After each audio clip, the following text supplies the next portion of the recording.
Hai, halo sahabat pecinta catur, selamat datang kembali di Catur Talk Indonesia. Dan lagi-lagi teman-teman, kejuaraan catur FIDE 2023 permainan cukup menarik dan juga sebuah penentuan tentunya antara Vladimir Fedoseev menghadapi Magnus Carlsen. Permainan ini sangat menarik, mari kita simak di Catur Talk Indonesia.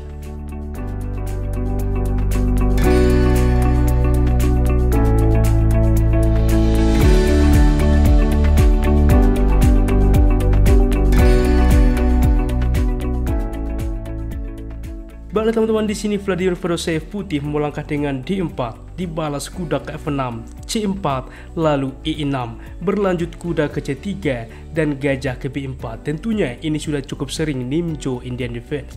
Kuda ke F3, variasi 3 kuda, gajah memukul kuda skak, pertukaran, lalu D6 saat ini mengontrol petak sentral. Berlanjut menteri ke C2, tentunya juga mengontrol petak sentral ke depan untuk mendorong pion melaju. Lalu menteri ke E7, A4 saat ini mendorong mungkin pion ke depan advance. C5 dari Magnus Carlsen, E4 menguasai petak sentral, E5 menawarkan, dan D5 menutup posisi. Kuda ke D7 mereposisi diri. H4, kita lihat teman-teman bagaimana dari file A dan juga file H, Vladimir Fedoseev mencoba mengadvanskan kedua pion. H6 berlanjut saat ini, gajah ke E2. Dan inilah bagaimana kualitas world champion teman-teman, mantan juara dunia Magnus Carlsen. Percaya atau tidak, di sini rajanya belum rokade dan ia memilih raja ke-8 rokade secara manual. Sebuah pilihan yang cukup menarik ke depan. Kuda ke D2 berlanjut, lalu raja ke C7, kuda ke F1, dan G6 saat ini. Pion G4 dan A5, H5 menawarkan, diterima tentunya membuka file G, lalu kuda ke B6. Berlanjut kuda ke G3, juga ke depan menempatkan di petak penting F5. Gajah ke D7 berlanjut, menambah juga tekanan terhadap pion ke depan, menteri ke B3.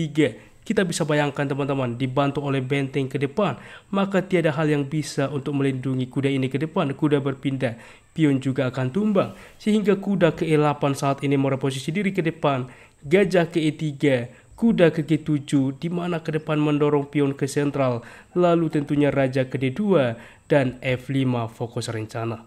Pertukaran terjadi, kuda menerima, benteng ke B1 mengancam kuda, mengancam pion, benteng ke-6 satu-satunya penyelamatan, dan kuda saat ini memukul kuda, gajah menerima, di mana juga mengancam benteng. Benteng mereposisi diri ke file G adalah sebuah pilihan. Di sini benteng ke B2.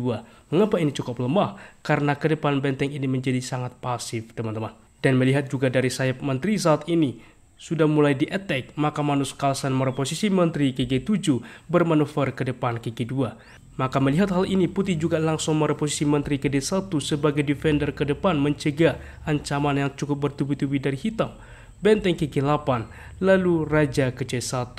Menteri ke H7 saat ini lagi-lagi juga untuk memantau diagonal ini, maka benteng ke A2 mencoba juga ke depan mensupport pion supaya menteri dapat mereposisi diri teman-teman, karena pion ini diancam oleh kuda. Kuda ke D7 mereposisi diri, maka melihat kuda sudah berpindah, benteng juga berpindah saat ini. Maka kuda ke F6 berlanjut, lagi-lagi menteri untuk kembali mengancam juga pion ke depan, sebuah pilihan. Di sini benteng ke G1 dipilih, menawarkan pertukaran benteng. Tentu dengan senang hati Magnus Carlsen menerima, karena dengan menerima pertukaran benteng, maka menteri menjauhkan diri sebagai perlindungan dari raja.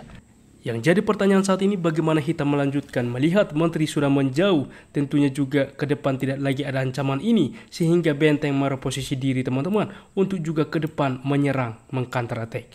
Maka F4 saat ini, benteng ke G8 mengancam menteri, menteri ke H2, dan E6 menutup posisi teman-teman. Di mana menjadi tugas saat ini bagi putih bagaimana mengembangkan bentengnya yang menjadi pasif saat ini. Benteng ke B1 dipilih, di mana karena pion sudah dimajukan menutup akses gajah, membuka ruang bagi raja, maka menteri ke D7 mengancam langsung pion. Gajah ke D1, maka gajah ke G4, kita lihat defleksi, diterima pertukaran ke depan mengurangi defender dari pion, dipertahankan pion, maka di sini tidak langsung memukul pion teman-teman, tetapi cukup cerdas Menteri ke F5. Mengapa ini cukup cerdas? Apabila pion ke depan melaju teman-teman, makanya dihentikan karena gajah bisa memukul pion, maka dengan majunya pion sebelumnya membuka juga diagonal Menteri sehingga pion ini dimakan dan pion yang ada di D6 ini sedang dipin. Oleh karena itulah pilihan Menteri ke F5 sebuah pilihan yang cukup tepat. Raja ke B2, maka gajah saat ini baru memukul pion. Benteng ke E1 dan B6 berlanjut mempersolid pion satu sama lain. Raja ke B3, maka benteng ke G6 dengan ide ke depan dapat juga untuk melepaskan gajah pion sedang dilindungi. Maka sebuah pilihan yang cukup menarik teman-teman, Menteri ke H1. Yang jadi pertanyaan saat ini, bagaimana Magnus Carlsen melanjutkan? Cukup cerdas teman-teman. Benteng ke G3 melindungi baris ketiga ke depan, mensupport juga gajah ke depan mengancam Menteri. Karena seperti ini, apabila kita langsung bersemangat langsung gajah ke F3 saat ini, masalahnya ini sebuah kesalahan karena Menteri bisa saja memukul gajah. Kita ingat pion sedang dipin, maka gajah memukul Menteri. Justru di sini putih kembali menang telak, unggul satu perwira. Oleh sebab itulah teman-teman, kita kembali benteng ke G3 terlebih dahulu, di mana setelah Menteri saat ini melangkah benteng ke H3, Menteri berpindah ke F2, barulah gajah ke F3, di mana gajah di F3 sudah didukung oleh benteng. Luar biasa bagaimana manuver satu sama lain.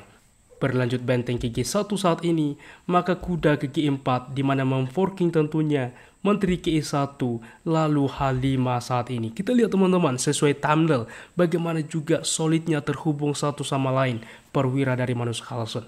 Gajah ke C1 dilanjutkan, maka benteng ke H2 berlanjut juga Menteri ke G3 mengancam juga gajah karena lagi-lagi pion sedang dipin teman-teman. Gajah berpindah ke E2, maka benteng ke E1 mengancam gajah. Sebuah pilihan yang cukup menarik, langkah defleksi memanfaatkan keunggulan pion. Gajah memukul pion skak, maka tentunya raja menerima, meninggalkan gajah, benteng menerima. Kita lihat bagaimana penempatan benteng di baris kedua cukup cerdas dan cukup baik dari Magnus Carlsen. Menteri ke H4 masih dilanjutkan tentunya mencoba mengcounter attack ke depan melakukan skak, maka raja ke D7 mencegah. Gajah ke E3 saat ini, maka benteng ke G2 berlanjut Menteri ke H1 dan benteng ke G3 dua kali menekan gajah. Gajah mundur ke C1, kuda ke F6 saat ini dua kali menekan pion, maka benteng ke D1, benteng ke D3, tiada hal yang bisa menyelamatkan pionnya, maka benteng memukul benteng. Pion menerima, di mana juga tentunya sudah membuka Menteri, tetapi konsekuensi bagaimana melindungi pion ini dan juga waktu yang sama bagaimana menghentikan pion ini. Maka raja ke B5 masih dicoba, Menteri langsung juga memukul pion menawarkan endgame, ditolak masih melakukan skak. Raja ke C7, maka C4 masih dilanjutkan mengancam Menteri. Menteri ke C6 skak, raja ke A6 dan setelah B5 open skak. Di sini juga Vladimir Fedoseev menyerah. Mengapa menyerah teman-teman? Kemanapun raja melangkah akan tentunya skakmat, diterima juga tentunya pion sama saja teman-teman. Raja menerima pion, maka Menteri ke B6 hasilnya adalah skakmat. Luar biasa teman-teman, lagi-lagi selamat kepada Magnus Carlsen yang menjuarai turnamen ini. Berikut adalah standing dan juga tingkat akurasinya. Dan kita lihat teman-teman bagaimana poin Magnus Carlsen 10 diikuti Vladimir Fedoseev, Yu Yangyi, Vidit Gurati, Murjin Volodar, Maxi Vagelagraf, Danil Dubov, Pragnananda, Dmitry Andreikin, Nodirbek Absatorov, Alexander Grischuk, Peter Spittler, dan lain sebagainya. Berikut akurasinya. Ulasan permain dari komputer menunjukkan bahwa tingkat akurasi dari Grandmaster Vladimir Fedoseev 79,1% dan Magnus Carlsen 87,3%. Demikian ulasan catur hari ini. Jika kawan-kawan suka, please like, komen, dan juga subscribe yang membuat kami semakin bersemangat lagi di dalam mengupdate konten catur menarik lainnya. Apabila ada saran ke depan dan juga request, jangan ragu tuliskan di kolom komentar dan kami akan berusaha membuat requestan dari Anda. Salam Catur Talk Indonesia, sampai jumpa di video berikutnya. Keep sharing and keep loving. Bye bye.